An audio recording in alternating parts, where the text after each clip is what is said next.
ঝড় বৃষ্টির আশঙ্কায় সতর্ক করা হয়েছে দেশের ১৩টি অঞ্চলকে। ঢাকাসহ এসব এলাকায় ঘণ্টায় সর্বোচ্চ ৬০ কিলোমিটার বেগে দমকা হাওয়া ও বজ্রসহ বৃষ্টির পূর্বাভাস দিয়েছে আবহাওয়া অধিদপ্তর। শুক্রবার রাত ১টার মধ্যে দেশের বিভিন্ন এলাকায় অস্থায়ীভাবে ঝোড়ো হাওয়া বয়ে যেতে পারে বলে জানিয়েছে আবহাওয়া অফিস। ঝড়ের আশঙ্কায় এসব এলাকার নদীবন্দরগুলোকে দেখাতে বলা হয়েছে ১ নম্বর সতর্ক সংকেত। স্যান্ডেলিনা সো, রূপচর্চায় আভিজাত্য।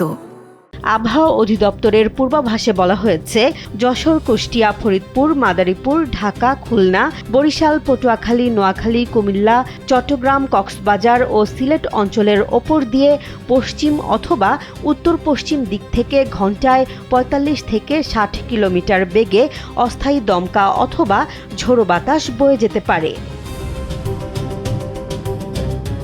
এ সময় এসব এলাকায় বৃষ্টি অথবা বজ্রসহ বৃষ্টির সম্ভাবনা রয়েছে। ঝোড়ো বাতাসের কারণে নদীপথে চলাচলে সতর্ক থাকার পরামর্শ দিয়েছে আবহাওয়া অধিদপ্তর। অন্যদিকে রংপুর, ময়মনসিংহ, চট্টগ্রাম, বরিশাল ও সিলেট বিভাগের অনেক জায়গায় এবং ঢাকা, রাজশাহী ও খুলনা বিভাগের কিছু এলাকায় বৃষ্টি ও বজ্রসহ বৃষ্টির পূর্বাভাস রয়েছে। আবহাওয়া অফিস বলছে, দেশের কোথাও কোথাও মাঝারি থেকে ভারী বর্ষণ হতে পারে। একই সঙ্গে সারা দেশে দিন ও রাতের তাপমাত্রা সামান্য বাড়তে পারে।